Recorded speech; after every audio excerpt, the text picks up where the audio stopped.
Hello everyone, welcome to study tube. इस video में हम लोग एनसीईआरटी सीरीज का चैप्टर नंबर 42 देखेंगे। चैप्टर का नाम है प्राकृतिक संसाधन, नेचुरल रिसोर्सेज।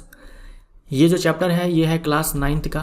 क्लास 9th के अंदर आप साइंस के बुक में देखोगे तो चैप्टर नंबर 14 आपको मिलेगा, प्राकृतिक संसाधन। कुछ लोग पूछते हैं अभी भी कि बायो कब समाप्त होगा, एनसीईआरटी सीरीज के अंदर बायो कब समाप्त होगा। देखो, बायो आपका समाप्त हो चुका है, ठीक है, बायो आपका पूरी तरह से समाप्त हो चुका है।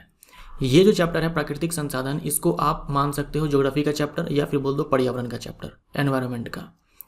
जो अगला चैप्टर होगा हमारा एनसीईआरटी सीरीज का चैप्टर नंबर 43, वो भी क्लास 9th का ही होगा और वो चैप्टर नंबर 15 होगा। ये चैप्टर भी आप ज्योग्राफी का बोल सकते हो या फिर बोल सकते हो पर्यावरण का। ज़्यादा डिटेल में आपको ज्योग्राफी के अंदर देखने को मिलता है क्योंकि वो एग्रीकल्चर से रिलेटेड चैप्टर है, इंप्रूवमेंट इन फूड रिसोर्सेज। तो ये दोनों ही चैप्टर्स जो हैं ये आप बोल सकते हो कि ज्योग्राफी का चैप्टर है। जो आपने ऊर्जा के स्रोत चैप्टर देखे थे वो भी ज्योग्राफी का चैप्टर था। बायो आपका समाप्त हो चुका है। बायो में अब 3-4 छोटे छोटे टॉपिक्स बचते हैं। याद रखना, टॉपिक्स में बोल रहा हूँ, 3-4 छोटे छोटे टॉपिक्स बचते हैं जिनसे सवाल पूछे जाते हैं। वो मैं आपको करवाऊँगा इस सीरीज के ख़त्म होने के बाद। जो चैप्टर नंबर 43 होगा इस सीरीज के अंदर, वो आखिरी होगा इस सीरीज का। उसके बाद ये सीरीज बंद हो जाएगा, समाप्त हो जाएगा। तो ये सेकेंड लास्ट चैप्टर है इस एनसीईआरटी सीरीज के अंदर। इस चैप्टर का नाम है प्राकृतिक संसाधन। तो हम लोग इसमें 50 टोटल 52 सवालों को देखने वाले हैं इस चैप्टर के अंदर। इस एक वीडियो में हम लोग 52 सवालों को करेंगे। तो बाकी सारे जो भी चैप्टर्स मैंने अपलोड किए हैं इस सीरीज के अंदर, उससे अगर आप देखना चाहते हैं तो चैनल के प्लेलिस्ट को चेक करो। एनसीईआरटी नाम से एक प्लेलिस्ट मिलेगा, सारे चैप्टर्स आपको उसमें मिल जाएंगे। यहाँ जो प्राकृतिक संसाधन के बारे में पढ़ना है उसमें है आपका एयर, उसके बाद है वाटर और उसके बाद है सॉइल। ये 3 प्राकृतिक संसाधन है जो आपको इसमें पढ़ने हैं। और उसके बाद है जैव रासायनिक चक्र, उनके बारे में कुछ पढ़ने हैं। तो इन सब पर आधारित हम लोग सवालों को करेंगे। स्टार्ट करते हैं क्वेश्चन नंबर 1 से। पृथ्वी पर डैश प्रतिशत जल है। आप सब बचपन से पढ़ते आ रहे हो कि पृथ्वी के 1/3 भाग पर जल ही जल है, तो लगभग 75% में आपका आंसर होगा। जीव मंडल या फिर बोल दो जैव मंडल, बायोस्फीयर डैश से मिलकर बनता है। जैव मंडल, स्थल मंडल, जल मंडल और वायुमंडल, इन तीनों से मिलकर बनता है। स्थल मंडल के अंदर आपका स्थल वाला भाग आ जाएगा, पृथ्वी का जो स्थल वाला भाग है। जल मंडल में जल वाला भाग आ जाएगा और वायुमंडल आप जानते हो एटमॉस्फेयर, जिसमें हमारी हवाएं हैं। तो इनमें से सभी, तो बायोस्फीयर मिलकर बना होता है लिथोस्फीयर, हाइड्रोस्फीयर और एटमॉस्फेयर से। जैव मंडल मिलकर बना होता है स्थल मंडल, जल मंडल और वायुमंडल से। लाइफ का एग्जिस्टेंस यानी जीवन की शुरुआत वहीं पर संभव है जहां पर ये स्थल मंडल, जल मंडल, वायुमंडल तीनों पाए जाते हैं। और वो कहाँ पाए जाते हैं? जैव मंडल में। कंपोनेंट्स ऑफ बायोस्फीयर, जैव मंडल के घटक 2 तरह के होते हैं, बायोटिक और एबायोटिक। बायोटिक यानी कि लिविंग थिंग्स, सारे सजीव, और एबायोटिक नॉन लिविंग थिंग्स, निर्जीव, जैसे कि मिट्टी, पानी, वायु, ये सारे। निम्नलिखित में कौन एक जीव मंडल का एक जैविक घटक है? जैविक घटक जिसके अंदर जान है, लिविंग्स। तो डी हमारा आंसर। बाकी ये तीनों अजैविक घटक हैं। पृथ्वी का जो वायुमंडल है वो गैसों का मिश्रण है, ठीक है, गैसों का मिश्रण है। बहुत प्रकार के गैस पाए जाते हैं जिनमें जो मेजर है वो ये सारे हैं। नाइट्रोजन सबसे ज़्यादा 78%, oxygen 21%, carbon dioxide 0.03%, argon, water vapour. इनके अलावा बहुत सारे गैस हैं, मीथेन होता है, नाइट्रस ऑक्साइड होता है, सल्फर डाइऑक्साइड होता है, कई तरह के होते हैं। और लेकिन मेन आपको ये सब ध्यान में रखने हैं। एक चीज़ आप ध्यान में रखना, जो आप इनर्ट गैस जानते हो पीरियोडिक टेबल के अंदर, जो ग्रुप नंबर 18 के इनर्ट गैस है, helium, neon, argon, krypton, xenon, radon, ये सारे, इनमें सबसे ज़्यादा पाया जाता है वायुमंडल में आर्गन, ठीक है। सबसे ज़्यादा जो गैस पाई जाती है हमारे वायुमंडल में इनर्ट गैस के अंदर वो है आर्गन। उसके बाद आप ध्यान में रखेंगे जो वायु है वो ऊष्मा की खराब चालक है, बैड कंडक्टर ऑफ हीट है। एनसीईआरटी के हिंदी वाले बुक में लिखा हुआ है कि ये कुचालक है। तो यहाँ आपको कुचालक का मतलब इंसुलेटर नहीं समझना है। इंसुलेटर आप नहीं समझेंगे, आप बोलेंगे कि बैड कंडक्टर है। जो वायु है वो ऊष्मा की खराब चालक है, बैड कंडक्टर ऑफ हीट है। इसका मतलब क्या हुआ? वायु अपने से होकर के कुछ ऊष्मा को जाने देगी, पास होने देगी, क्रॉस करने देगी, और कुछ को क्रॉस नहीं करने देगी, इसलिए बैड कंडक्टर है। अगर आप इंसुलेटर बोलोगे इसका मतलब क्या हुआ कि 100% वो अपने से होकर के हीट को जाने नहीं दे रही है। तो आप बोल दो कि वायु ऊष्मा की खराब चालक है, या फिर बोल दो वायुमंडल ऊष्मा का खराब चालक है। दोनों बोल सकते हो आप, क्योंकि वायुमंडल वो वायु से ही मिलकर के बना हुआ है। शुक्र ग्रह की अगर बात करें, मंगल ग्रह की बात करें, वहाँ पर जो एटमॉस्फेयर है उसमें सबसे ज़्यादा जो गैस है वो है कार्बन डाइऑक्साइड 95 to 97%। हमारे पृथ्वी के वायुमंडल में देखो सबसे ज़्यादा कौन है, नाइट्रोजन है, उसके बाद ऑक्सीजन है। यहाँ देखो कौन से हैं, कार्बन डाइऑक्साइड, सबसे ज़्यादा है कार्बन डाइऑक्साइड 95 to 97% शुक्र और मंगल ग्रह के वायुमंडल में। सूर्य से जितनी दूरी पर हमारी पृथ्वी है लगभग उतनी ही दूरी पर चंद्रमा है, लेकिन चंद्रमा के पास कोई एटमॉस्फेयर नहीं है। ये चीज़ आप ध्यान में रखिएगा, ये आप जानते भी होंगे। पृथ्वी के पास वायुमंडल है, शुक्र और मंगल ग्रह के पास आपने देखा वायुमंडल है, चंद्रमा के पास कोई वायुमंडल नहीं है, जिसके कारण वायुमंडल ना होने के कारण क्या होता है कि रात के समय में चंद्रमा का जो टेम्परेचर है वो -190 डिग्री सेल्सियस तक चला जाता है, और दिन के टाइम में जब सनलाइट यहाँ तक पहुँचती है चंद्रमा तक तो ये 110 डिग्री सेल्सियस तक बढ़ करके हो जाता है। क्यों होता है, एटमॉस्फेयर नहीं है, इस कारण से होता है। हमारे पृथ्वी की अगर हम बात करें तो पृथ्वी का जो आप टेम्परेचर रेंज बोल सकते हो वो 0 डिग्री सेल्सियस से 40 डिग्री सेल्सियस तक आप एवरेज मानकर चल सकते हो कि नाइट के टाइम में 0 डिग्री सेल्सियस और डे के टाइम में 40 डिग्री सेल्सियस, ये एक एवरेज बोल सकते हो कि इतना होता है। लेकिन चंद्रमा के पास देखो कितना है, -190 से लेकर 110 डिग्री सेल्सियस। ऐसा क्यों हुआ, क्योंकि चंद्रमा के पास एटमॉस्फेयर नहीं है और पृथ्वी के पास है, जबकि चंद्रमा की दूरी सूर्य से लगभग उतनी ही है जितनी की पृथ्वी की दूरी है। तो एटमॉस्फेयर होने का फायदा पृथ्वी को क्या होता है वो देखो आप। मान लो थोड़ी देर के लिए कि ये अर्थ है, ठीक है, ये हमारी पृथ्वी है, थोड़ी देर के लिए मान लो आप, बट ये है चंद्रमा और मैं यहां बनाता हूं एटमॉस्फेयर।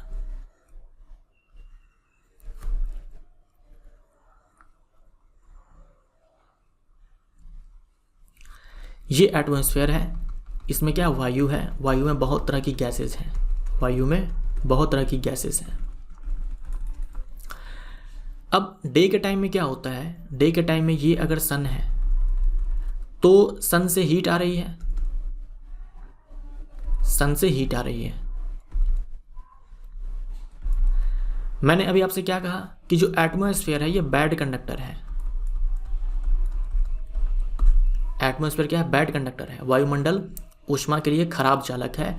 तो सन से आने वाली पूरी ऊष्मा को ये अपने से होकर के अर्थ के सरफेस तक पहुंचने नहीं देगा। इसमें से कुछ ही ऊष्मा है जो अर्थ के सरफेस तक पहुंच पाएगी। अगर सारी की सारी पहुंच जाती तो नो डाउट अर्थ का टेम्परेचर, अर्थ के सरफेस का टेम्परेचर ज़्यादा हो जाता है, लेकिन यहाँ सारी ऊष्मा नहीं पहुंच पा रही है तो टेम्परेचर बढ़ेगा, लेकिन उतना नहीं बढ़ेगा जितना कि यहाँ चंद्रमा पे बढ़ा था। 110 डिग्री सेल्सियस तक भाग गया टेम्परेचर, क्योंकि चंद्रमा पर वायुमंडल नहीं है तो सारी ऊष्मा चंद्रमा की सतह तक पहुंच पाती है। तो डे के टाइम में यहाँ से जो आने वाली ऊष्मा है उसमें से कुछ वायुमंडल को क्रॉस करके अर्थ के सरफेस तक पहुंच पाती है, अर्थ उसे एब्जॉर्ब कर लेती है, पृथ्वी जो है उसे अवशोषित कर लेती है। अवशोषित करने के बाद रात के समय में यही ऊष्मा को वापस वो रेडिएट करती है। ठीक है, क्या करती है, रेडिएट करती है, यही ऊष्मा को वापस ये रेडिएट करती है। अब यहाँ भी क्या होगा, क्योंकि वायुमंडल ऊष्मा का खराब चालक है तो यहाँ से कुछ ऊष्मा ही बाहर निकल पाएगी, अंतरिक्ष में जा पाएगी, बाकी सारी जो ऊष्मा है ये इसी में ट्रैप हो जाएगी, रिफ्लेक्ट हो जाएगी, इनफैक्ट बोल सकते हो आप, हमारे वायुमंडल में ये रिफ्लेक्ट हो जाएगी, परावर्तित हो जाएगी ऊष्मा। सोचो अगर सारी की सारी ऊष्मा निकल कर अंतरिक्ष में चली जाती तो क्या होता, अर्थ का टेम्परेचर काफ़ी कम हो जाता, काफ़ी कम हो जाता है। जैसे कि देखो चंद्रमा पर एटमॉस्फेयर नहीं है तो सारी जो ऊष्मा है जो चंद्रमा के सतह के द्वारा एब्जॉर्ब करा जाता है उसको पूरा का पूरा रेडिएट कर दिया जाता है और वो अंतरिक्ष में चली जाती है ऊष्मा, तो टेम्परेचर घट करके -190 डिग्री सेल्सियस हो जाता है। लेकिन हमारे पृथ्वी के पास वायुमंडल है तो सारी ऊष्मा पास नहीं कर पाती है वायुमंडल को, कुछ जो है ट्रैप हो जाती है और रिफ्लेक्ट हो जाती है हमारे वायुमंडल में। तो डे के टाइम में क्या हुआ, टेम्परेचर को बहुत ज़्यादा होने से हमारा वायुमंडल रोक दिया, और नाइट के टाइम में क्या हुआ, टेम्परेचर को बहुत ज़्यादा कम होने से हमारा वायुमंडल रोक दिया। इस प्रकार जो हमारा वायुमंडल है ये एक बोल सकते हो कि एक कांस्टेंट टेम्परेचर जो है सालों भर अर्थ का बना करके रखता है, जिससे कि वहाँ जीव जंतु जो है वो रह पाते हैं। जैसे ठंडी के टाइम में आपको ठंड लगती है तो आप क्या करते हो, ब्लैंकेट ओढ़ते हो ना। ब्लैंकेट क्यों ओढ़ते हो, क्योंकि आपको ठंड लगती है, बिना ब्लैंकेट का काम नहीं चलेगा। तो आप अपने आप को गर्म रखने के लिए आप ब्लैंकेट ओढ़ लेते हो, जब आप ब्लैंकेट के अंदर होते हो तो आप गर्मी फील करते हो। ठीक वैसे ही जो वायुमंडल है वो ब्लैंकेट है जो अर्थ को चारों तरफ से लपेट करके रखी हुई है, ताकि वहाँ का जो टेम्परेचर है वो एक ऐसा बना रहे जो जीव जंतु है वहाँ पर सर्वाइव कर पाए।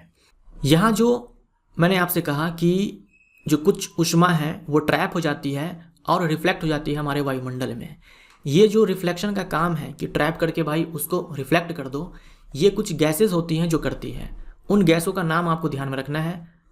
मीथेन है, नाइट्रस ऑक्साइड है, कार्बन डाइऑक्साइड है, उसके बाद वाटर वेपर है H2O गैस के फॉर्म में यानी कि वेपर के फॉर्म में, उसके बाद CFC क्लोरोफ्लोरोकार्बन।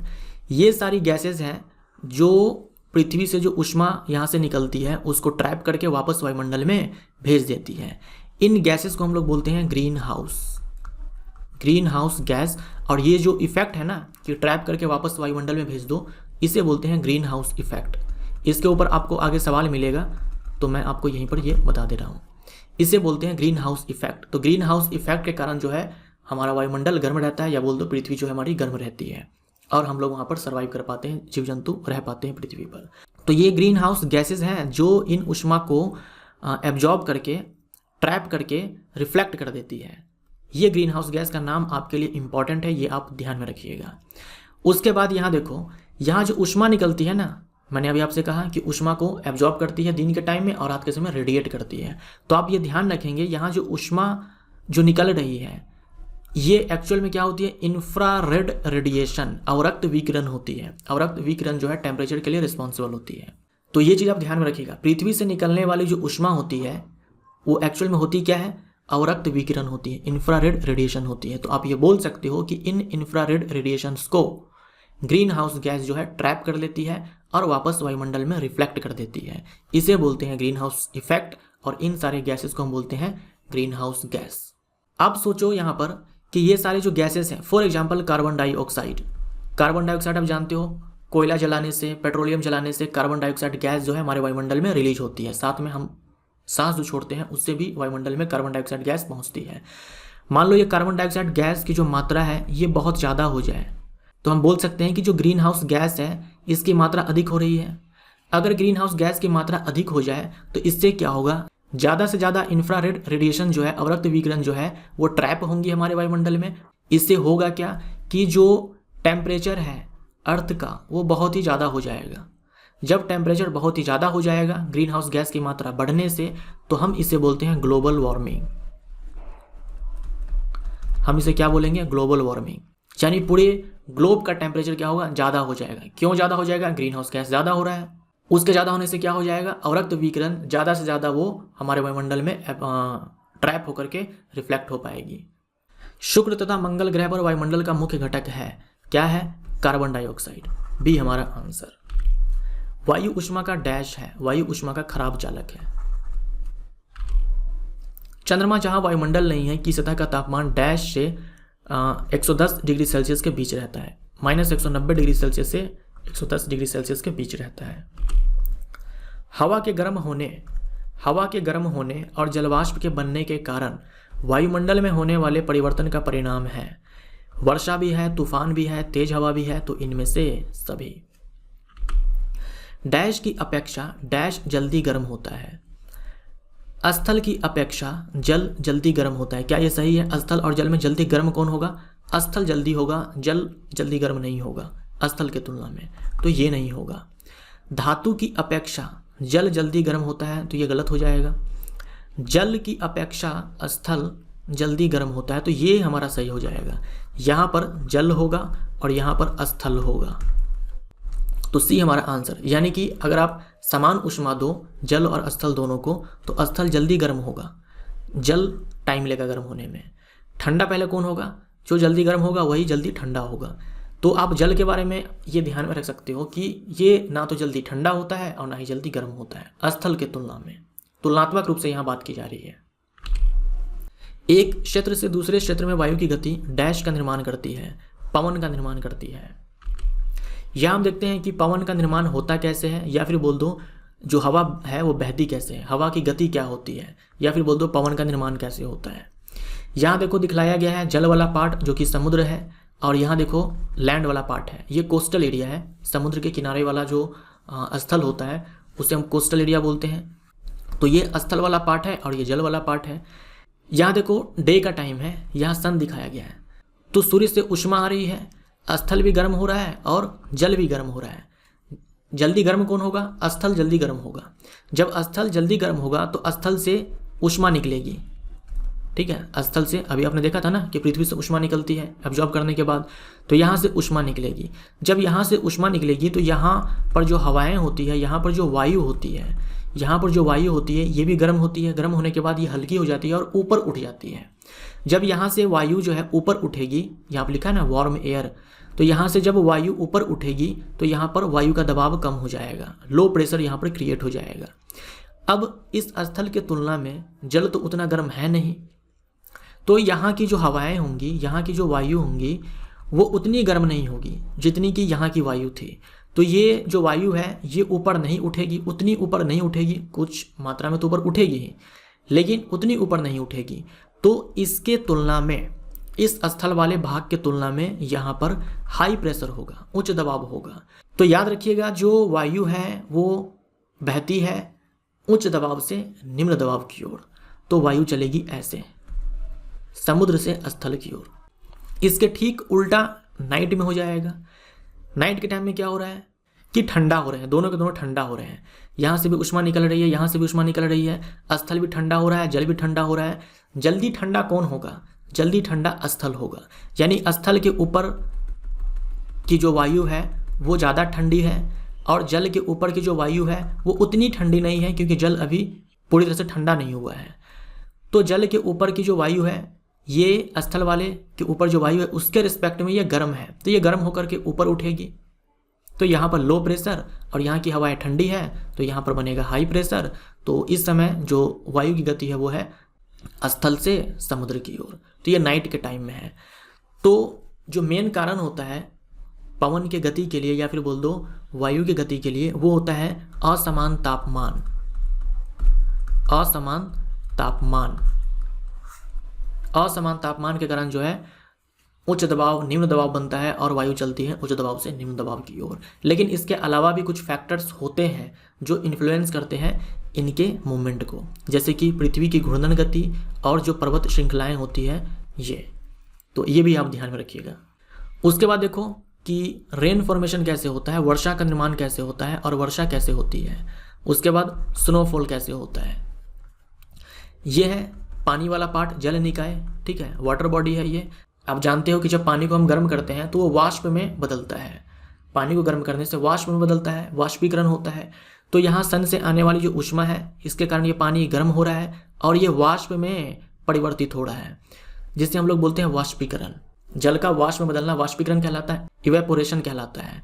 तो यहाँ से जो जलवाष्प ऊपर की ओर वायुमंडल में आ रहा है, हवा उसको अपने साथ बहा करके ले जा रही है, हवा अपने साथ उसको बहा करके ले जा रही है। उसके बाद ये भी आप जानते हो कि जो वाष्पोत्सर्जन की प्रक्रिया होती है पेड़ पौधों में, वहाँ से भी क्या होता है, पत्तियों से जल जो है वाष्प के रूप में निकलती है, तो वो भी वायुमंडल में पहुँच रही है। हवा इन सारे जलवाष्प को अपने साथ बहा करके ले जाती है और ऊपर जाने के बाद टेम्परेचर में कमी आता है, तापमान कम होता है। तो ये जो जलवाष्प है वापस से द्रव में कन्वर्ट हो जाता है, उससे बोलते हैं कंडेंसेशन यानी कि संघनन। तो ये जलवाष्प ऊपर में जाने के बाद जब द्रव में बदलता है तो छोटे छोटे ये बूंदे बनते हैं, पानी के छोटे छोटे बूंदे बनते हैं और ऊपर में बहुत सारे डस्ट पार्टिकल्स होते हैं। इन डस्ट पार्टिकल्स के चारों ओर ये बूंदे जाकर के चिपक जाते हैं, ठीक है, ये बूंदे जाकर के चारों तरफ डस्ट पार्टिकल के चिपक जाते हैं। जब ये बहुत सारी बूंदे जो हैं जो आपस में आकर के जुड़ते हैं तो क्लाउड बनता है, बादल का निर्माण होता है।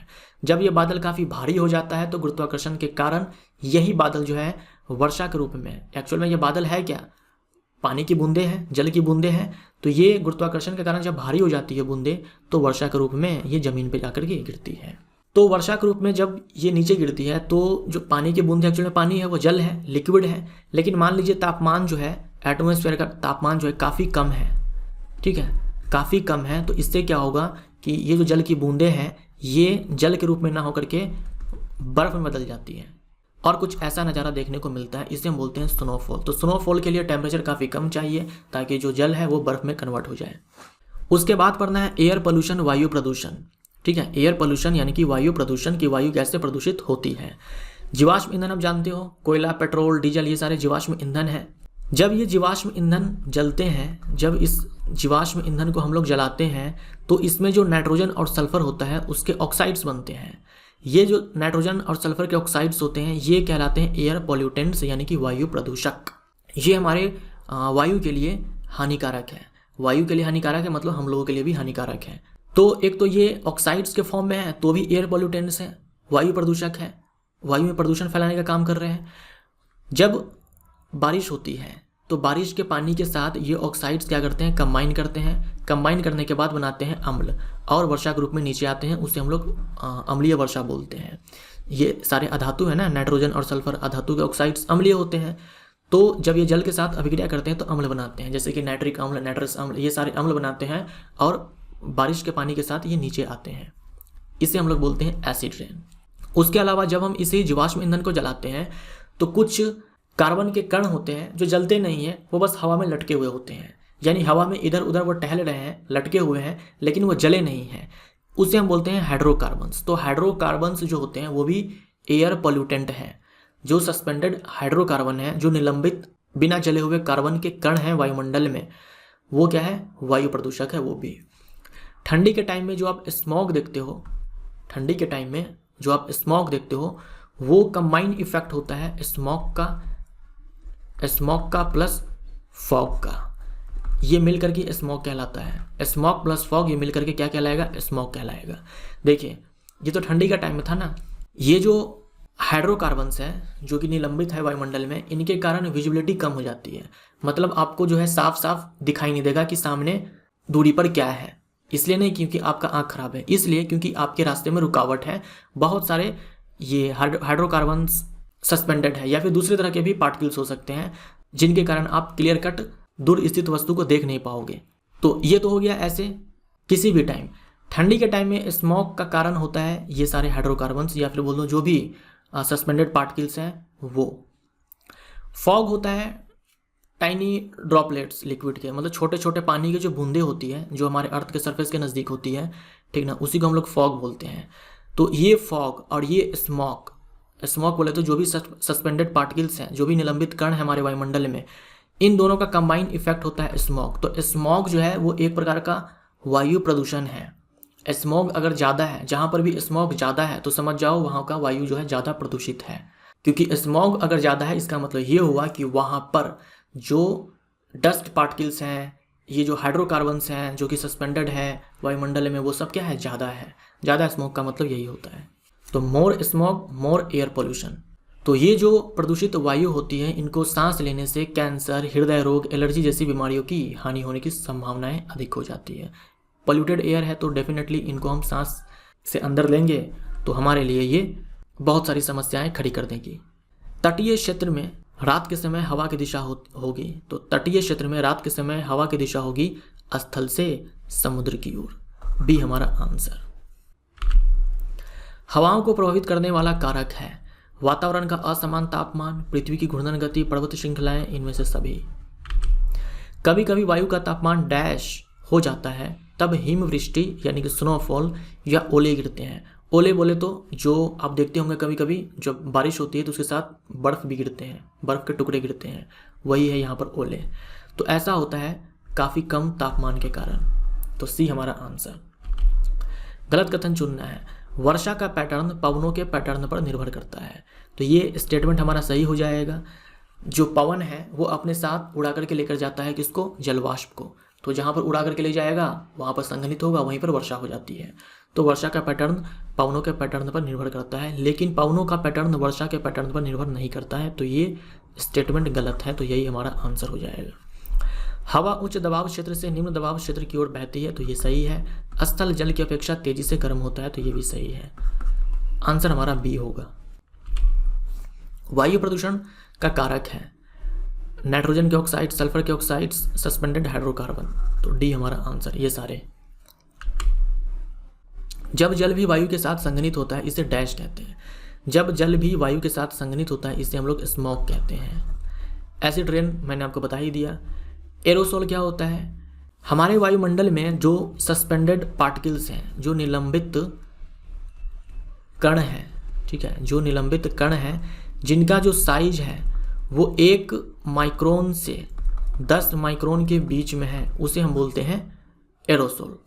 जो भी निलंबित कण है वायु में जिसका साइज 1 माइक्रोन बोले तो 10⁻⁻⁶ मीटर, 1 माइक्रोन से 10 माइक्रोन के बीच में, उसे हम लोग एरोसोल बोलते हैं। उसके बाद देखो फ्लाई ऐश है। फ्लाई ऐश को आप कोल ऐश भी बोल सकते हो।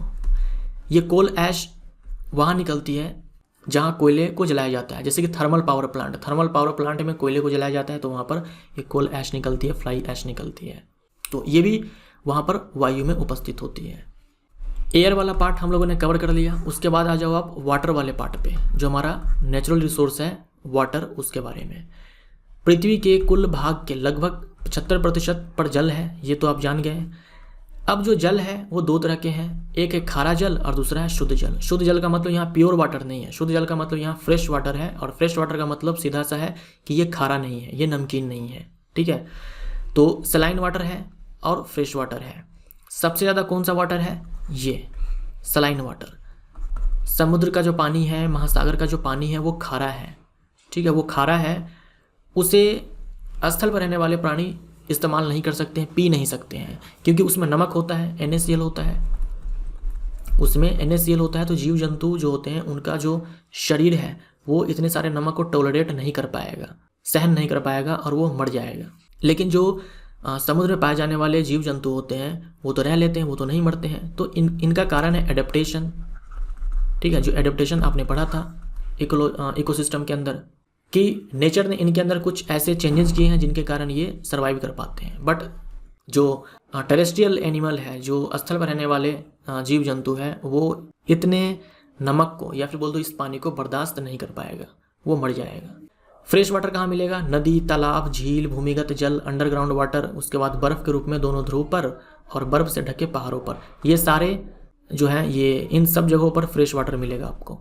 तो फ्रेश वाटर के सोर्स ये हैं, बहुत सारे यहाँ पे मैंने लिखे हैं, लेकिन सलाइन वाटर के तुलना में फ्रेश वाटर जो है बहुत ही कम है हमारे अर्थ पर। इसलिए कहा जाता है सेव वाटर सेव लाइफ, क्योंकि फ्रेश वाटर की कमी है। और ऐसा भी नहीं है कि पूरी दुनिया में हर जगह समान है, कहीं पर फ्रेश वाटर बहुत ही कम है, कहीं पर आज़ादी है, और पीने के लिए फ्रेश वाटर ही चाहिए। इसलिए कहा जाता है कि पानी बचाओ ज़िंदगी बचाओ, क्योंकि सलाइन वाटर से हम लोग काम नहीं चला सकते हैं। उसके बाद है जल प्रदूषण का क्या क्या कारण है, जल प्रदूषित कैसे कैसे होता है। तो केमिकल फर्टिलाइज़र, जो रासायनिक उर्वरक का इस्तेमाल किया जाता है खेतों में फसल पैदावार को बढ़ाने के लिए, उसके उपयोग से, जो पेस्टिसाइड्स इस्तेमाल किया जाता है पेस्ट को मारने के लिए एग्रीकल्चर में, उसके इस्तेमाल से, ये सारे जो केमिकल्स होते हैं, पेस्टिसाइड, फर्टिलाइज़र्स, केमिकल फर्टिलाइज़र्स, ये सारे क्या है कि मान लो जब बारिश होती है, ठीक है, जब बारिश होती है तो बारिश के पानी के साथ ये घुल जाते हैं। घुलने के बाद कुछ तो अंडरग्राउंड वाटर के रूप में नीचे चले जाते हैं, और कुछ क्या है कि बह करके नदियों में चले जाते हैं। तो नदी का पानी भी प्रदूषित हो गया, क्योंकि नदी में जो रहने वाले जीव जंतु हैं उनके लिए ये हार्मफुल सब्सटेंस है पेस्टिसाइड और ये केमिकल फर्टिलाइज़र्स, तो उनकी मृत्यु हो सकती है। तो ये कारण है जल प्रदूषण का। उसके बाद फैक्ट्री से आने वाले जो वेस्ट होते हैं, कचरा जो होते हैं, उन सबको डंप किया जाता है नदियों में कहीं ना कहीं। जो पेपर इंडस्ट्री है, जहाँ पेपर का निर्माण होता है, उसमें मरकरी सॉल्ट का इस्तेमाल होता है, मरकरी पॉइजनस होता है, तो इसको भी वेस्ट के रूप में डंप किया जाएगा नदियों में, तालाब में, इन सारी जगहों पर। शहरों में, नगरों में जो नाला बना होता है, जिस नाले में घर का जो गंदा पानी होता है उससे हम लोग निकालते हैं, वो पानी भी कहीं ना कहीं जा करके किसी तालाब, किसी नदी, किसी झील में ही डंप किया जाता है। इनसे भी क्या होगा? प्रदूषण होगा, क्योंकि नाले का पानी तो गंदा ही होता है ना, प्रदूषित होता है। तो ये भी जल प्रदूषण का कारण है। उसके बाद पानी में अचानक से तापमान का बढ़ना और घटना, ये भी जल प्रदूषण के ही अंदर रखा जाता है। जैसे कुछ जो फैक्ट्रीज होती हैं वहाँ पर पानी का इस्तेमाल किया जाता है कूलिंग के लिए। पानी जाएगा और ऊष्मा को अवशोषित करके खुद गर्म हो जाएगा, और जिसको ठंडा करना है वो ठंडा हो जाएगा। फिर इस गर्म पानी को कहीं जाकर के नदी में, कहीं तालाब में जाकर के डंप कर दिया जाएगा। तो नदी में जब डंप किया जाएगा, नदी में जब इस पानी को निकाला जाएगा, तो उस नदी का पानी का जो टेम्परेचर है वो अचानक से ज़्यादा हो जाएगा। तो इससे हो सके कुछ जीव जंतु को फ़ायदा हो इस गर्म पानी से, लेकिन कुछ जीव जंतु को उससे नुकसान भी पहुँचेगा। तो ये भी एक प्रकार का जल प्रदूषण ही माना जाता है। उसके बाद बांध में जो पानी स्टोर किया जाता है, तो जो सबसे नीचे वाला पानी होता है, बांध में बहुत सारा पानी स्टोर होता है, तो जो सबसे नीचे वाला पानी होता है, जहाँ पर सनलाइट प्रॉपर तरीके से नहीं पहुँच पा रहा है, वो पानी काफ़ी ठंडा होता है। जब उस पानी को छोड़ा जाता है नदियों में, तो उससे पूरी नदी का जो टेम्परेचर होता है वो कम हो जाता है। तो इससे भी क्या होगा, जो वहाँ पर जीव जंतु है नदी में, एक्वेटिक एनिमल है, उस ठंडे पानी से काफ़ी नुकसान पहुँचेगा। उसके बाद ये 3 तरह के टर्म्स हैं जो आपको ध्यान में रखने हैं। डिजॉल्व्ड ऑक्सीजन, जिसको हम लोग शॉर्ट में DO से दिखाते हैं, बायोलॉजिकल ऑक्सीजन डिमांड, जिसे हम लोग शॉर्ट में BDO से दिखाते हैं, और केमिकल ऑक्सीजन डिमांड, जिसे हम लोग शॉर्ट में COD से दिखाते हैं। डिजॉल्व्ड ऑक्सीजन का सीधा सा मतलब है जल में जितनी ऑक्सीजन घुली हुई है, ठीक है, जितनी ऑक्सीजन गैस घुली हुई है उससे हम लोग बोलते हैं डिजॉल्व्ड ऑक्सीजन।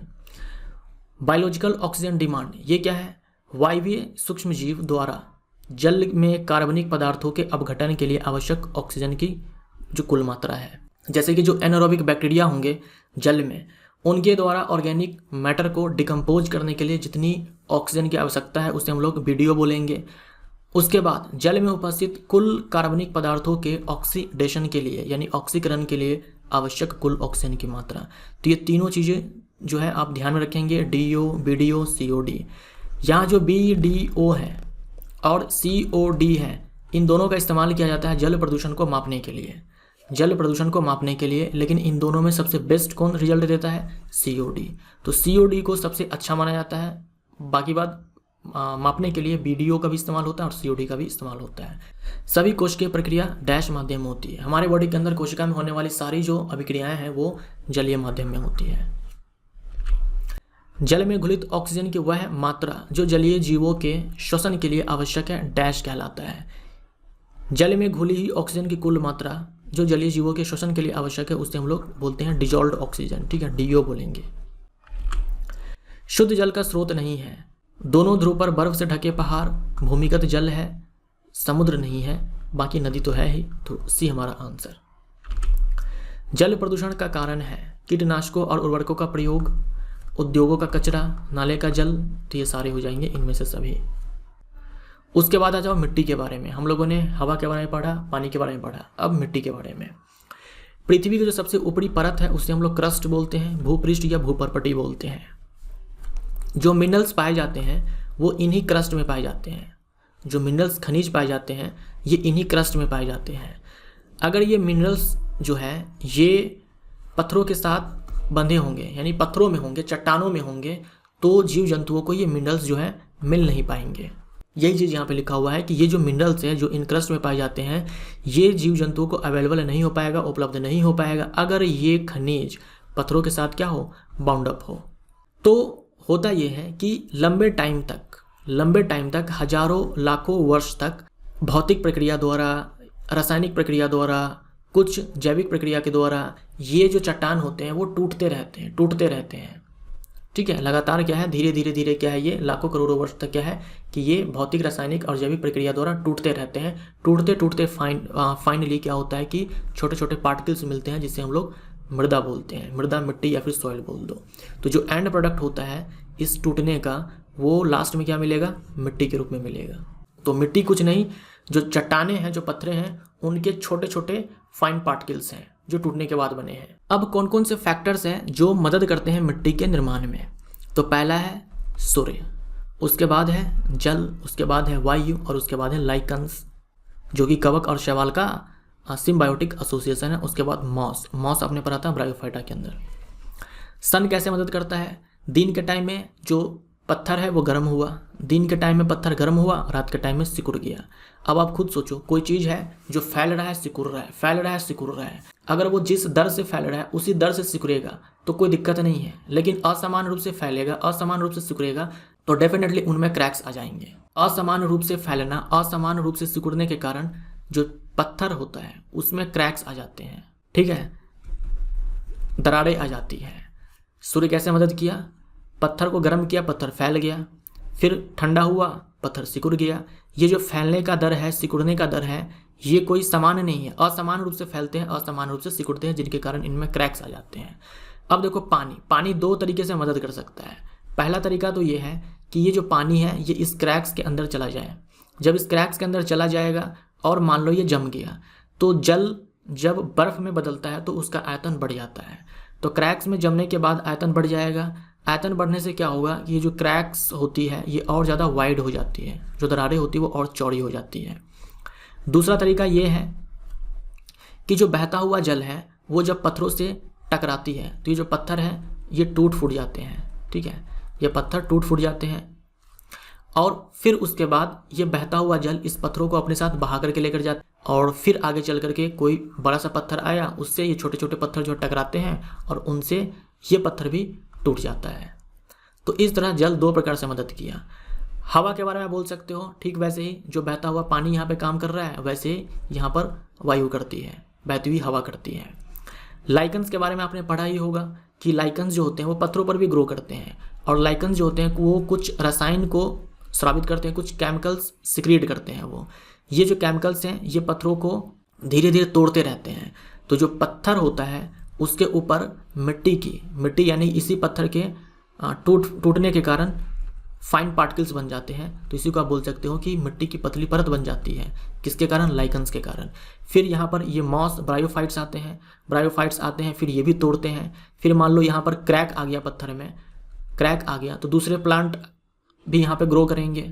मॉस के बाद, ब्रायोफाइट के बाद दूसरे प्लांट आएंगे, उनका रूट मान लो इस क्रैक के अंदर चला गया तो ये क्रैक जो है और ज़्यादा चौड़ी हो जाएगी।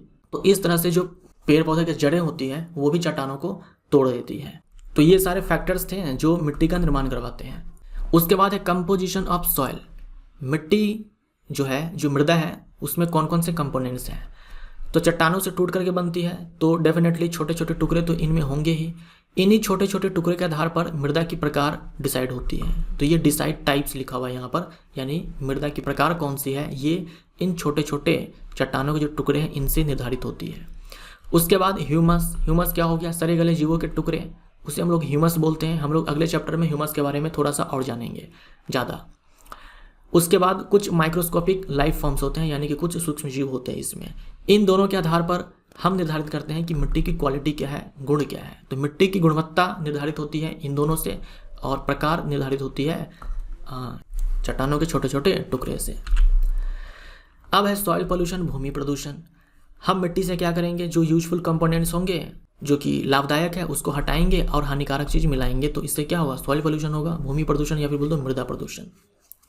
तो जो पेस्टिसाइड्स का इस्तेमाल करते हैं, केमिकल फर्टिलाइजर्स का इस्तेमाल करते हैं, तो नो डाउट हम फसल की पैदावार को बढ़ाने के लिए करते हैं, लेकिन अगर हम लंबे टाइम तक उसका इस्तेमाल करें तो मिट्टी में जो जीव जंतु हैं, जो बायोडाइवर्सिटी है, वो नष्ट होने लगते हैं।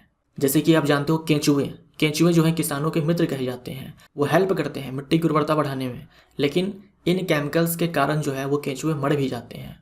तो ये हो जाएगा आपका भूमि प्रदूषण। उसके बाद मृदा अपरदन आपने सुना होगा, सॉइल इरोजन। क्या होता है? जो मिट्टी की सबसे ऊपरी वाली परत होती है, जिसे हम लोग ऊपरी मृदा बोलते हैं, टॉप सॉइल बोलते हैं, इनमें जो महीन कण होते हैं वो वायु या जल के साथ धीरे धीरे क्या होते हैं? स्थानांतरित होते रहते हैं। मतलब एक जगह से क्या है वो दूसरे जगह स्थानांतरित होते रहते हैं। इसी को बोलते हैं सॉइल इरोजन। यहाँ देखो आपको पिक्चर में दिखलाया गया है कि ये एक ढलान है, इस ढलान पर पानी को डाला जा रहा है। तो जब इस ढलान वाले स्थान पर जो कि मृदा है, यहाँ पर इस पर पानी को डाला गया तो पानी तो बह ही रहा है, लेकिन अपने साथ साथ यहाँ पर देखो दिखलाया गया है कि मिट्टी को भी बहा करके लेकर के जा रहा है। तो ये है सॉइल इरोजन। उसके बाद यहाँ देखो इसी ढलान पे क्या हुआ कि पेड़ पौधे लगा दिए गए। जब पेड़ पौधे लगा दिए गए तो यहाँ पर पानी को फिर से बहाया गया। तो इस बार देखो केवल पानी बाहर आ रहा है, मिट्टी नहीं है यहाँ पर। तो इससे ये पता लगता है कि अगर पेड़ पौधे होंगे तो वहाँ पर मृदा अपरदन जो है वो नहीं होगा। इसीलिए पेड़ पौधे लगा करके या फिर जंगलों के कटाई को रोक करके हम मृदा अपरदन को रोक सकते हैं। मृदा का निर्माण होता है पत्थरों के टूटने से, सी हमारा आंसर। मृदा बनाने वाला कारक है, सूर्य है, जल है, पवन है, इनमें से सभी है। जीव जो मृदा निर्माण में सहायक है, लाइकन्स। गलत कथन को चुनना है। मृदा के प्रकार का निर्णय उसमें पाए जाने वाले कणों के औसत आकार द्वारा निर्धारित किया जाता है। जो मृदा के कण होते हैं उससे निर्धारित होता है मृदा का प्रकार। उसके बाद मृदा के गुण, यानी मिट्टी की जो गुणवत्ता होती है वो निर्धारित होती है उसमें ह्यूमस कितनी है, ठीक है, और उसमें पाए जाने वाले सूक्ष्मजीव के द्वारा। यूरिया को जैविक खाद के रूप में उपयोग किया जाता है। यूरिया जो है ये केमिकल फर्टिलाइजर है। जैविक खाद बोले तो यहाँ पर किसी जीव का इस्तेमाल होगा, ठीक है, किसी ऑर्गेनिज्म का इस्तेमाल होगा। ये प्लांट और एनिमल कुछ भी हो सकता है, यानी लिविंग का इस्तेमाल होगा। तो यूरिया ये केमिकल फर्टिलाइजर है, कोई बायो फर्टिलाइजर नहीं है। तो सी हमारा आंसर ये गलत हो जाएगा। एजोला ये एक्वेटिक फर्न है, तो ये आपका टेरिडोफाइट है, ठीक है। टेरिडोफाइट प्लांट किंगडम के अंदर आपने जो टेरिडोफाइटा देखा था उसके अंदर एजोला आपने पढ़ा होगा। तो ये आपका बायो फर्टिलाइजर हो जाएगा। तो ये तो स्टेटमेंट सही है, सी हमारा गलत हो जाएगा। गलत हमें चूज करना था, तो सी आंसर। ह्यूमस के संदर्भ में सत्य चुनना है। यह मृदा संरचना का मुख्य कारक है, ये सही है। ये मिट्टी को संरग्र बनाता है, ये भी सही है। पोरस बनाता है, पोरस बनाने के कारण क्या होता है, जो एयर होती है, वाटर होता है, ये अंडरग्राउंड यानी कि मिट्टी के काफ़ी डीप तक पहुंच पाता है। तो इनमें से सभी हो जाएगा, ये सारे सही है। उसके बाद है मृदा की जो ऊपरी परत होती है उसे हम लोग क्या कहते हैं, जिसमें मृदा के कण तो होते ही हैं, उसके अलावा ह्यूमस और सजीव जैसे कि केंचुए ये स्थित होते हैं। केंचुए या फिर दूसरे सजीव भी हो सकते हैं, इसे हम लोग टॉप सॉइल बोलते हैं। तो यह है टॉप सॉइल, उसके नीचे सब सॉइल, उसके नीचे पेरेंट रॉक। हानिकारक पदार्थों का मृदा में मिलने से इसकी उर्वरता प्रभावित होती है। डेफिनेटली हानिकारक पदार्थ अगर मिट्टी में मिले तो इसकी उर्वरता प्रभावित होती है और उसमें स्थित जैविक विविधता नष्ट हो जाती है, यानी जो विभिन्न प्रकार के जीव होते हैं मिट्टी में वो भी क्या होते हैं, नष्ट हो जाते हैं, मर जाते हैं। इसे डैश कहते हैं, इसे भूमि प्रदूषण कहते हैं, सॉइल पोल्यूशन या फिर मृदा प्रदूषण आप बोल सकते हो भूमि प्रदूषण की जगह पर। जंगलों की कटाई किसको बढ़ावा देती है, जंगलों की कटाई बढ़ावा देगी मृदा अपरदन को। अभी आपने पढ़ा कि जो बायोस्फीयर है ये बना होता है बायोटिक और एबायोटिक कंपोनेंट से मिलकर के। जो बायोस्फीयर है वो बायोटिक और एबायोटिक कंपोनेंट से मिलकर के बना हुआ है। इनके बीच में इंट्रैक्शंस होते हैं, इनके बीच में इंट्रैक्शंस होते हैं किस प्रकार से कि एनर्जी और मैटर, ठीक है, एनर्जी और मैटर का ट्रांसफर होते रहता है। यानी बायोटिक से एनर्जी और मैटर का ट्रांसफर होगा एबायोटिक में और एबायोटिक से बायोटिक में। इसके कारण जो बायोस्फीयर है ये डायनेमिक है, गतिशील है और इसके कारण क्या है, स्टेबल भी है। बायोटिक से एबायोटिक में जा रहा है, एबायोटिक से बायोटिक में जा रहा है। जैसे मान लीजिए वायुमंडल में क्या है, ऑक्सीजन है, वायुमंडल में ऑक्सीजन है तो ये आपका एबायोटिक कंपोनेंट है। इस ऑक्सीजन का इस्तेमाल जीव जंतुओं के द्वारा किया जाता है, जीव जंतुओं के द्वारा किया जाता है। जीव जंतु क्या है, बायोटिक है। तो ऐसा तो नहीं होता ना कि हम सारे वायुमंडल में जो ऑक्सीजन है केवल उसको हम ले रहे हैं। आखिर किसी न किसी प्रक्रिया के द्वारा ये जो बायोटिक कंपोनेंट है ये वायुमंडल में ऑक्सीजन को दे भी रहे हैं। तो क्या हो रहा है यहाँ पर कि जो मैटर है उसका ट्रांसफर हो रहा है कि एबायोटिक से बायोटिक में आया, बायोटिक से एबायोटिक में आया, मतलब ये एक पूरा साइकिल बन रहा है, इसीलिए ये साइक्लिक प्रोसेस है। और यहाँ पर क्या हो रहा है, मैटर का ट्रांसफर हो रहा है। तो ये क्या है, हमारा बायोस्फीयर डायनेमिक है। ये पूरी जो प्रक्रिया है बायोस्फीयर के अंदर हो रही है ना, ये पूरी प्रक्रिया बायोस्फीयर के अंदर हो रही है। तो बायोस्फीयर क्या है, डायनेमिक है और स्टेबल है, स्थिर है। क्यों, क्योंकि जो मैटर है ये दोनों तरफ से ट्रांसफर हो रहे हैं, एबायोटिक से बायोटिक में, बायोटिक से एबायोटिक में। अगर केवल ऐसा होता है कि हम सारे ऑक्सीजन को ले लेते तो वायुमंडल से ऑक्सीजन खत्म हो जाता और फिर एक समय ऐसा आता है कि जीव जंतु मर जाते हैं क्योंकि ऑक्सीजन अवेलेबल नहीं होता, तो बायोस्फीयर पूरा खत्म। लेकिन ऐसा होता नहीं है। पूरी प्रक्रिया को जिसके द्वारा जल जलवाष्प बनता है और वर्षा के रूप में सतह पर गिरता है डैश कहते हैं। इसे हम लोग बोलते हैं वाटर साइकिल, जलीय चक्र। 4 तरह के चक्र पढ़ने हैं आपको, जलीय चक्र, नाइट्रोजन चक्र, कार्बन चक्र, ऑक्सीजन चक्र। तो पहला है जलीय चक्र, बहुत ही सिंपल है। जल जलवाष्प बनता है, ऊपर उड़ता है, संघनन होता है, फिर वर्षा के रूप में नीचे गिर जाता है। तो इस प्रकार ये साइकिल चलता है, जल चक्र। अब यहाँ देखिए वाटर साइकिल को दिखलाया गया है। कौन कौन सी प्रक्रिया है जिससे जो जल है वो वायुमंडल में पहुँच रहा है। एक तो है यहाँ पर वाष्पीकरण, जल सीधा वाष्प में कन्वर्ट हो गया सूर्य की गर्मी पा करके। उसके बाद वाष्पोत्सर्जन, पेड़ पौधे होते हैं वाष्पोत्सर्जन प्रक्रिया द्वारा जल वाष्प को बाहर निकालते हैं। उसके बाद श्वसन हो गया, जो जानवर हैं जैसे कि हम लोग भी हैं, जब हम सांस छोड़ते हैं तो कार्बन डाइऑक्साइड के साथ साथ जल वाष्प भी बाहर आता है। ये सारे जल वाष्प वायुमंडल में जाएंगे, संघनित होंगे, बादल का निर्माण होगा, फिर वर्षा होती है तो वर्षा के रूप में जल वापस से नीचे की ओर आ जाएगा। नीचे की ओर आया तो कुछ सीधे समुद्र में जाकर के गिरा, कुछ नदी में जाकर के गिरा, नदी का पानी फिर समुद्र में आया, कुछ अंडरग्राउंड चला गया, भूमि के अंदर चला गया। जो जल भूमि के अंदर गया वापस से प्लांट उसको एब्जॉर्ब करेगा। जो पेड़ पौधे हैं इस अंडरग्राउंड वाटर को वो अपने अंदर लेगा, फिर वो वाष्पीकरण करेगा, फिर छोड़ेगा वाष्प के रूप में बाहर। उसके बाद हम लोग भी क्या करते हैं, मोटर लगा होता है हमारे घरों में, नल लगा होता है, वहाँ से अंडरग्राउंड वाटर को लेते हैं, फिर उसको यूज करते हैं, पीते भी हैं, दूसरे कामों में खर्च भी करते हैं, फिर वो पानी को हम रिलीज करते हैं, कहीं ना कहीं नदी में जाकर के वो पानी चला जाता है। तो ये एक पूरा साइक्लिक प्रोसेस होता है। इसको आप थोड़ा सा ठंडे दिमाग से सोच भी सकते हो कि कैसे पानी नीचे की ओर आ रहा है और कैसे नीचे से फिर ऊपर की ओर जा रहा है। उसके बाद दूसरा चक्र है नाइट्रोजन साइकिल। नाइट्रोजन साइकिल देखो आप, हमारे वायुमंडल में जो नाइट्रोजन है वो N2 के फॉर्म में है।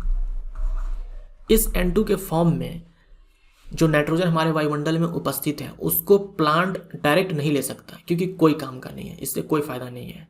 ये जो N2 है वायुमंडल में, इसका डायरेक्ट इस्तेमाल पेड़ पौधे नहीं कर सकते हैं। तो क्या होता है, इसका सबसे पहले होता है फिक्सेशन, स्थिरीकरण। तो इस नाइट्रोजन को देखो लिखा हुआ है नाइट्रोजन फिक्सेशन। इसको फिक्स किया जाता है कुछ नाइट्रोजन फिक्सिंग बैक्टीरिया के द्वारा।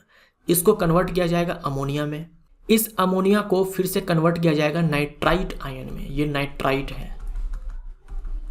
इसको करने वाले जो बैक्टीरिया है नाइट्रीफाइंग बैक्टीरिया होंगे, हम लोग बैक्टीरिया का नाम भी देखेंगे अगले स्लाइड में। फिर इस नाइट्राइट को कन्वर्ट किया जाएगा नाइट्रेट के फॉर्म में, फिर इस नाइट्राइट को कन्वर्ट किया जाएगा नाइट्रेट के फॉर्म में, ये नाइट्रेट आयन है। देखिए पेड़ पौधे जो होते हैं ना, वो सबसे ज़्यादा नाइट्रोजन को अपने अंदर लेते हैं अमोनियम आयन के रूप में और नाइट्रेट आयन के रूप में, कुछ मात्रा में नाइट्राइट आयन के रूप में भी ले सकते हैं। तो क्या हुआ, इस N2 को कन्वर्ट किया अमोनिया में, फिर अमोनिया को नाइट्राइट में, फिर नाइट्राइट को नाइट्रेट में। उसके बाद देखो इस नाइट्रेट आयन के फॉर्म में नाइट्रोजन को इस प्लांट ने अपने अंदर ले लिया। अब अपने अंदर लेने के बाद क्या होगा, उसका वो यूज करेंगे, नाइट्रोजन का यूज करेंगे, कुछ ऑर्गेनिक कंपाउंड बनाएंगे, कुछ कार्बनिक पदार्थ बनाएंगे, कार्बनिक यौगिक बनाएंगे जो कि नाइट्रोजन आधारित होंगे। फिर जो जानवर है वो इस पौधे को खाएगा, जब जानवर इस पौधे को खाएगा तो नाइट्रोजन इसके अंदर चला जाएगा, इसके अंदर जब नाइट्रोजन जाएगा तो ये भी क्या करेंगे, अपना इस्तेमाल करेंगे उसका, वो भी कार्बनिक यौगिक बनाएंगे जो कि नाइट्रोजन आधारित होंगे। फिर एक टाइम आएगा जब ये पेड़ पौधे भी मरेंगे, ये जानवर भी मरेंगे, तो इनका होगा अपघटन। जब अपघटन होगा तो इनके अंदर जो भी नाइट्रोजन वाले कार्बनिक यौगिक थे उन सब को कन्वर्ट किया जाएगा अमोनिया में, ठीक है। उन सब को जो भी इसके अंदर नाइट्रोजन बेस्ड ऑर्गेनिक कंपाउंड थे उन सब को तोड़ करके अमोनिया का निर्माण होगा, इसे बोलेंगे अमोनिफिकेशन। और यहाँ देखिए जो नाइट्रेट यहाँ पर बनता है तो कुछ तो प्लांट ने ले लिया, कुछ होता है कि डायरेक्ट वायुमंडल में चला जाता है, N2 में कन्वर्ट हो जाता है, इसे बोलते हैं डीनाइट्रिफिकेशन। इसे क्या बोलते हैं, डीनाइट्रिफिकेशन, जो सीधा नाइट्रेट से वायुमंडल में चला गया। तो ये जो आपने पूरा प्रोसेस देखा, देखो यहाँ पे बैक्टीरिया लिखा हुआ है, यहाँ बैक्टीरिया लिखा हुआ है, यहाँ बैक्टीरिया लिखा हुआ है, यहाँ बैक्टीरिया लिखा हुआ है। तो नाइट्रोजन का फिक्स का मतलब होता है नाइट्रोजन जो N2 है इसका कोई नाइट्रोजन यौगिक का बनना, ये नाइट्रोजन फिक्सेशन हो गया। यहाँ पर भले ही दिखलाया गया है कि फिक्सेशन में अमोनिया बन रहा है, लेकिन ऐसा नहीं है। नाइट्रोजन फिक्स होने का मतलब हो गया कि जो N2 है उससे कोई नाइट्रोजन का यौगिक बन जाएगा, वो फिक्सेशन हो गया, स्थिरीकरण हो गया। तो बैक्टीरिया के द्वारा हुआ तो बायोलॉजिकल प्रोसेस के द्वारा हुआ, ठीक है, बायोलॉजिकल प्रोसेस के द्वारा हुआ नाइट्रोजन फिक्सेशन। यहाँ पे लाइटनिंग के द्वारा भी हो जाता है, जो बिजली कड़कती है, बारिश के टाइम में जो बिजली कड़कती है उससे भी नाइट्रोजन फिक्स हो जाता है। जो N2 है ये सीधा कन्वर्ट हो जाएगा नाइट्रेट आयन में, या फिर बोल दो सिंपली नाइट्रेट में कन्वर्ट हो जाएगा। तो हम बोलेंगे कि ये है फिजिकल प्रोसेस। तो दो तरह के प्रोसेस हो गए, एक भौतिक प्रक्रिया, दूसरा जैविक प्रक्रिया। जैविक प्रक्रिया में जो खास करके बैक्टीरिया होते हैं वही फिक्स करते हैं नाइट्रोजन को, और भौतिक प्रक्रिया में आप लाइटनिंग को ध्यान में रख सकते हो। उसके बाद एक बार और देख लो, यहाँ पर मैंने यहाँ पर बैक्टीरिया के नाम के साथ लिखा हुआ है। जो वायुमंडलीय नाइट्रोजन है उसको फिक्स किया, अमोनिया में कन्वर्ट किया। सबसे ज़्यादा पूछा जाता है बैक्टीरिया का नाम जो कि है राइजोबियम। करने को दूसरे तरह के बैक्टीरिया भी हो सकते हैं जो कि नाइट्रोजन को फिक्स करेंगे, लेकिन राइजोबियम का नाम काफ़ी पूछा जाता है। ये दलहनी पादप के जड़ों में उपस्थित होते हैं। उसके बाद इस अमोनिया को कन्वर्ट किया जाएगा नाइट्राइट में। इस प्रोसेस को बोलेंगे नाइट्रिफिकेशन। बैक्टीरिया का नाम आपको ध्यान में रखना है, नाइट्रोसोमोनास। फिर इस नाइट्राइट को कन्वर्ट किया जाएगा नाइट्रेट में, इसे भी हम लोग नाइट्रिफिकेशन ही बोलते हैं, यानी अमोनिया से लेकर के नाइट्रेट के बनने तक पूरा नाइट्रिफिकेशन कहलाता है। हिंदी में बोलेंगे नाइट्रीकरण। लेकिन नाइट्रेट से नाइट्राइट में कन्वर्ट करेगा नाइट्रोबैक्टर, ये बैक्टीरिया का नाम है। और यहाँ से आपने देखा था कि प्लांट इसको एब्जॉर्ब करेगा मिट्टी से, और कुछ डायरेक्ट ये जो नाइट्रेट है ये कन्वर्ट हो जाएगा वायुमंडलीय नाइट्रोजन में। इसको बोलते हैं डीनाइट्रिफिकेशन, और बैक्टीरिया का नाम है स्यूडोमोनास। जो भी बैक्टीरिया यहाँ पर लिखे हुए हैं इनके अलावा दूसरे बैक्टीरिया भी हो सकते हैं, बट ये कुछ फेमस बैक्टीरिया के नाम है, और ज़्यादा चांस है अगर आपसे एग्जाम में पूछा भी नाम तो इन्हीं में से कोई एक होगा। डैश नाइट्रोजन युक्त कार्बनिक यौगिक नहीं है। यूरिया है, NH2CONH2, न्यूक्लिक एसिड है, उसके बाद एल्कोलॉइड जो है इनमें नाइट्रोजन होता ही होता है। तो A, B, C ये तीनों हो जाएगा। एजोला तो प्लांट है, ठीक है, टेरिडोफाइट है। एल्कोलॉइड हो गया जैसे कि कैफीन, मॉर्फिन, निकोटीन, क्यूनिन, ये सारे, यानी ये नाइट्रोजन युक्त जो होते हैं क्षार होते हैं, प्राकृतिक रूप से पाए जाने वाले नाइट्रोजन युक्त क्षार होते हैं एल्कोलॉइड। नाम आपको कुछ याद होनी चाहिए, कैफीन, मॉर्फिन, निकोटीन, क्यूनिन, ये सारे। निम्न में से नाइट्रोजन का कौन सा रूप पौधों के लिए अनुपयुक्त है? पौधे जो है वो N2 के फॉर्म में नाइट्रोजन को नहीं ले सकते, तो ये अनुपयुक्त है।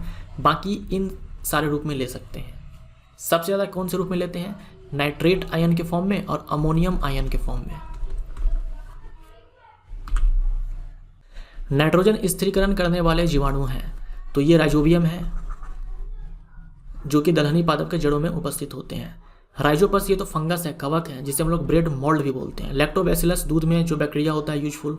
उसके बाद रूमिनीकॉकस ये जुगाली करने वाले जो जानवर होते हैं उनमें ये सेलुलेज एंजाइम को सिक्रीट करते हैं ताकि सेलुलोज को पचा सके। पौधे नाइट्रोजन को मुख्यतः डैश के रूप में ग्रहण करते हैं। पौधे मुख्यतः नाइट्रोजन को ग्रहण करते हैं मिट्टी से नाइट्रेट आयन के फॉर्म में और अमोनियम आयन के फॉर्म में। तो सी हमारा आंसर हो जाएगा इन दोनों रूपों में। बाकी नाइट्राइट आयन के रूप में भी वो लेते हैं, लेकिन जो मेनली लेते हैं वो इन दोनों फॉर्म्स में लेते हैं। N2 के फॉर्म में तो बिल्कुल भी नहीं। नाइट्रोजन मॉलिक्यूल बोले तो N2। वायुमंडलीय नाइट्रोजन का यानी N2 का नाइट्रोजन यौगिक में बदलना, मतलब एक यौगिक बनेगा जो कि नाइट्रोजन युक्त होगा। ठीक है, नाइट्रोजिनस कंपाउंड होगा। वो क्या होगा? ये फिक्सेशन, नाइट्रोजन स्थिरीकरण, नाइट्रोजन फिक्सेशन। अमोनिया कन्वर्ट हुआ नाइट्राइट में, नाइट्राइट कन्वर्ट हुआ नाइट्रेट में, यह प्रक्रिया कहलाती है। मैंने आपसे कहा अमोनिया से लेकर के नाइट्राइट तक का जो पूरा प्रोसेस है ये कहलाता है नाइट्रीकरण यानी कि नाइट्रिफिकेशन। नाइट्रेट का वायुमंडलीय नाइट्रोजन में बदलना, नाइट्रेट का NO3 का सीधे N2 में कन्वर्ट हो जाना, जो अभी आपने देखा था साइक्लिक प्रोसेस में सीडोमोनास बैक्टीरिया के द्वारा होता है, और डीनाइट्रिफिकेशन ये प्रोसेस कहलाता है यानी कि विनाइट्रीकरण। अब यहाँ देखो एक पूरा साइकिल आपको दिखलाया गया है। वायुमंडलीय नाइट्रोजन कन्वर्ट हुआ अमोनिया में, अमोनिया कन्वर्ट हुआ नाइट्राइट में, नाइट्राइट कन्वर्ट हुआ नाइट्रेट में, फिर नाइट्रेट कन्वर्ट हो गया वायुमंडलीय नाइट्रोजन में। ऊपर आपको दिया हुआ है A, B, C, D और यहाँ बैक्टीरिया के नाम दे रखे हैं कि कहाँ पर कौन सा बैक्टीरिया होगा। तो देखो वायुमंडलीय नाइट्रोजन को अमोनिया में फिक्स करेगा राइजोबियम, तो एक स्थान पर राइजोबियम होगा, एक स्थान पर राइजोबियम यहाँ है, यहाँ नाइट्रोसोमोनास है, ये नहीं होगा, और यहाँ पर एक जगह सीडोमोनास है, ये भी नहीं होगा। उसके बाद अमोनिया को कन्वर्ट करेगा नाइट्राइट में, नाइट्रोसोमोनास, तो B की जगह पर नाइट्रोसोमोनास, B की जगह पर नाइट्रोसोमोनास, और फिर नाइट्राइट को कन्वर्ट करेगा नाइट्रेट में नाइट्रोबैक्टर, और फिर नाइट्रेट को कन्वर्ट करेगा वायुमंडलीय नाइट्रोजन में सीडोमोनास। आंसर हमारा C हो जाएगा। ये बैक्टीरिया के नाम इंपॉर्टेंट है। उसके बाद है कार्बन साइकिल। यहाँ पर देखते हैं एटमॉस्फेयर में, वायुमंडल में जो कार्बन डाइऑक्साइड है उसका इस्तेमाल करते हैं पेड़ पौधे भोजन बनाने के लिए फोटोसिंथेसिस में। तो प्लांट ने ले लिया कार्बन डाइऑक्साइड को। उसके बाद जो प्लांट है उसी से कोयला प्राप्त होता है, जीवाश्म ईंधन। फिर इस प्लांट को जानवर खाता है, जो जानवर होते हैं वो इस प्लांट को खाते हैं। इस जानवर से और इस प्लांट से, इन दोनों से पेट्रोलियम प्राप्त होता है। यहाँ दिखलाया ना कि इस प्लांट को खाया जानवर ने, फिर इस जानवर से पेट्रोलियम मिला और फिर इस प्लांट से पेट्रोलियम मिला। तो पेड़ पौधे और जो जानवर होते हैं इनसे पेट्रोलियम प्राप्त होता है, पौधे से कोल प्राप्त होता है, कोयला प्राप्त होता है। कार्बन डाइऑक्साइड जो वायुमंडल में है वो सीधा जल में भी घुल जाते हैं, और जल में घुल करके बनाते हैं कार्बोनेट, और फिर यही कार्बोनेट से बनता है लाइमस्टोन, चूना पत्थर। कुछ जानवर होते हैं जैसे कि स्नेल, ठीक है, स्नेल, ये जो जानवर है स्नेल, ये कार्बन का इस्तेमाल करते हैं अपना शेल बनाने के लिए। ठीक है, इनऑर्गेनिक कार्बोनेट्स शेल का निर्माण करते हैं ये कार्बन का इस्तेमाल करके। उसके बाद जो जानवर होते हैं जैसे कि हम लोग ही हैं या फिर जो दूसरे जानवर हैं, रेस्पिरेशन में, श्वसन में वो कार्बन डाइऑक्साइड छोड़ते हैं, तो इससे क्या है, कार्बन डाइऑक्साइड वायुमंडल में पहुंच जाएगा। तो ये एक पूरा साइक्लिक प्रोसेस है। हीरा और ग्रेफाइट में आप जानते हो कार्बन अपने शुद्ध रूप में होता है, कार्बन अपने मूल रूप में पाया जाता है। निम्न में कौन कार्बन आधारित अणु नहीं है? कार्बन आधारित अणु नहीं है यानी कौन सा ऐसा अणु है जिनमें कार्बन नहीं है? प्रोटीन, न्यूक्लिक एसिड, कार्बोहाइड्रेट, ये तो कार्बन से ही बने होते हैं। एलम नहीं है, एलम ये एक अकार्बनिक पदार्थ है। पृथ्वी के भूपर्पटी में सबसे अधिक पाया जाने वाला तत्व है। अर्थ क्रस्ट में सबसे ज़्यादा पाया जाता है ऑक्सीजन, पहले नंबर पर, दूसरे पर है सिलिकॉन, तीसरे पर है एल्यूमिनियम, चौथे पर है आयरन। उसके बाद आखिरी साइकिल है ऑक्सीजन साइकिल। तो वायुमंडल में जो ऑक्सीजन है उसका इस्तेमाल करते हैं जीव जंतु श्वसन प्रक्रिया में इस्तेमाल करते हैं। क्यों करते हैं? जो ग्लूकोज होता है जो कि एनर्जी मॉलिक्यूल है, इसको तोड़ने के लिए, पूरी तरह से तोड़ने के लिए ऑक्सीजन गैस चाहिए होती है, तो एटीपी के रूप में एनर्जी यहाँ पर रिलीज होती है। बाई प्रोडक्ट के रूप में, सह उत्पाद के रूप में यहाँ पर कार्बन डाइऑक्साइड गैस बनती है और जल का निर्माण होता है। और ये दोनों रॉ मटेरियल्स होते हैं फोटोसिंथेसिस के लिए। तो प्रकाश संश्लेषण होगा, फोटोसिंथेसिस होगा। फोटोसिंथेसिस में आप जानते हो कि ऑक्सीजन गैस बाई प्रोडक्ट के रूप में बनती है, तो ये वायुमंडल में पहुंच जाती है। फिर से वायुमंडल से लिया गया था, वायुमंडल में पहुंच गई। उसके बाद फोटोसिंथेसिस में फूड बनता है, ग्लूकोज, और फिर इस ग्लूकोज को तोड़ने के लिए ये ऑक्सीजन चाहिए होगा। तो ये एक पूरा साइक्लिक प्रोसेस चलता है। वायुमंडलीय ऑक्सीजन का उपयोग किया जाता है, दहन में होता है। ऑक्सीजन जलने में सहायक है, ऑक्सीजन जलने में सहायक है, इसलिए इसका उपयोग दहन में होता है, श्वसन में होता है, और नाइट्रोजन के ऑक्साइड्स बनाने में तो होता ही है। तो डी हो जाएगा आंसर। कुछ जीव मुख्यतः डैश तत्वीय ऑक्सीजन, जो एलिमेंटल ऑक्सीजन होता है, उससे जहरीले हो जाते हैं। तो ये खास करके बैक्टीरिया होते हैं जो कि तत्वीय ऑक्सीजन के द्वारा जहरीले हो जाते हैं। ये एनसीईआरटी में एक लाइन लिखा हुआ है, तो ये चीज़ आप ध्यान में रखिएगा। डैश एक मुख्य तरीका है जिससे ऑक्सीजन वायुमंडल में लौटती है, ये है फोटोसिंथेसिस। सी हमारा आंसर हो जाएगा। रेस्पिरेशन में तो हम लोग इस्तेमाल करते हैं ऑक्सीजन का, लौटाते हैं फोटोसिंथेसिस से पेड़ पौधे। गलत कथन चुनना है। ओजोन एक जहरीली गैस है, ये सही है। CFC में फ्लोरीन तत्व पाया जाता है, तो सही है। CFC में क्लोरीन और फ्लोरीन दोनों होते हैं। क्लोरोफ्लोरोकार्बन इसका फुल फॉर्म है, तो क्लोरो यानी कि क्लोरीन, फ्लोरो यानी कि फ्लोरीन। जीवाणु द्वारा नाइट्रोजन स्थिरीकरण ऑक्सीजन की अनुपस्थिति में होता है, तो ये स्टेटमेंट भी सही है। और एनसीईआरटी के अंदर ये लाइन भी दे रखा है कि जो नाइट्रोजन फिक्सेशन का काम होता है ना, वो बैक्टीरिया जो करते हैं वो ऑक्सीजन के अब्सेंस में करते हैं, प्रेजेंस में नहीं होता। ओजोन का मोलर द्रव्यमान 48 है। 48 जो है ये मॉलिक्यूलर मास है। मॉलिक्यूलर मास यानी कि एक मॉलिक्यूल का मास। जब मोलर द्रव्यमान बताते हैं तो ग्राम में बताते हैं, 48 ग्राम। तो ये गलत हो जाएगा, मोलर द्रव्यमान नहीं है, ये है आणविक द्रव्यमान। भोपाल गैस त्रासदी का कारण कौन सी गैस है? भोपाल गैस त्रासदी में जो गैस लीक हुई थी वो है मिथाइल आइसोसाइनेट। मिथाइल साइनेट नहीं है, मिथाइल आइसोसाइनेट है। तो सी हमारा आंसर हो जाएगा, मिथाइल आइसोसाइनेट। 3 दिसंबर 1984 की ये घटना है जब ये गैस लीक हुई थी। और ये जो प्लांट है ना जहाँ पर ये घटना हुई, ये प्लांट में पेस्टिसाइड्स का निर्माण होता था। पेस्टिसाइड्स, पेस्ट को मारने वाले जो पेस्टिसाइड्स होते हैं उसका निर्माण इस प्लांट में किया जाता था। तो यहीं पे ये गैस लीक हुई थी। इथाइल मरकैप्टन, ये भी नाम इंपॉर्टेंट है, ध्यान में रखिएगा। इथाइल मरकैप्टन जो LPG होता है ना, लिक्विफाइड पेट्रोलियम गैस, जिसका इस्तेमाल हम लोग करते हैं घरों में कुकिंग के लिए, उसमें जो गंध होता है आप देखते होंगे बहुत ही खराब गंध होता है। तो उसमें जो गंध होता है वो होता है इथाइल मरकैप्टन के कारण। जानबूझ करके इस इथाइल मरकैप्टन को इसमें मिक्स किया जाता है, मिलाया जाता है ताकि ये गंध हो। क्योंकि जो LPG का मुख्य घटक होता है प्रोपेन और ब्यूटेन, उसके पास कोई गंध नहीं होता है, लेकिन वो ज्वलनशील होता है। अगर लीक हो गया और आपको पता ना लगे कि गैस लीक हुई है तो इससे दुर्घटना हो सकती है। तो गैस लीक हो तो हमें पता लग जाए, इसीलिए इसको मिलाया जाता है ताकि हमें गंध से मालूम चल जाए कि हाँ गैस लीक हो रही है। निम्न में से कौन व्यापारिक फ्रीओन है? तो व्यापारिक फ्रीओन हम लोग बोलते हैं क्लोरोफ्लोरोकार्बन को। निम्न में कौन एक ग्रीन हाउस गैस नहीं है? तो ऑक्सीजन नहीं है, बाकी ये तीनों है, methane, carbon dioxide, nitrous oxide. गलत कथन चुनना है। सूर्य से आने वाला दृश्य प्रकाश ग्रीन हाउस गैस को पार कर जाता है, तो ये स्टेटमेंट सही है। सूर्य से आने वाला जो दृश्य प्रकाश है वो ग्रीन हाउस गैस को पार कर जाता है। पृथ्वी से आने वाली अवरक्त विकिरण ग्रीन हाउस गैस को पार नहीं कर पाती है, तो ये स्टेटमेंट भी सही है। क्लोरोफ्लोरोकार्बन हरित गृह गैस है, तो ये भी सही है, ग्रीन हाउस गैस है। ग्लोबल वार्मिंग घटता तापमान को दर्शाता है, तो ये गलत हो जाएगा। ग्लोबल वार्मिंग बढ़ता तापमान को दर्शाता है, तो ये गलत हो जाएगा। मृदा अपरदन को रोका जा सकता है। मृदा अपरदन को रोका जा सकता है वन रोपण के द्वारा, एफॉरेस्टेशन के द्वारा। तो ये चैप्टर हमारा यहाँ पर समाप्त होता है। ये चैप्टर नंबर 42 था जो यहाँ पर समाप्त होता है। उसके बाद एक आखिरी चैप्टर है, चैप्टर नंबर 43। उसके बाद ये सीरीज समाप्त हो जाएगा। टेलीग्राम चैनल का ये लिंक है, आप इस टेलीग्राम लिंक के माध्यम से टेलीग्राम चैनल से जुड़ सकते हो। इस चैप्टर का PDF भी आपको फ्री में प्रोवाइड करवाया जाएगा, तो इसके लिए आप टेलीग्राम चैनल को ज्वाइन कर लो। मिलते हैं अगले चैप्टर में। Thank you so much.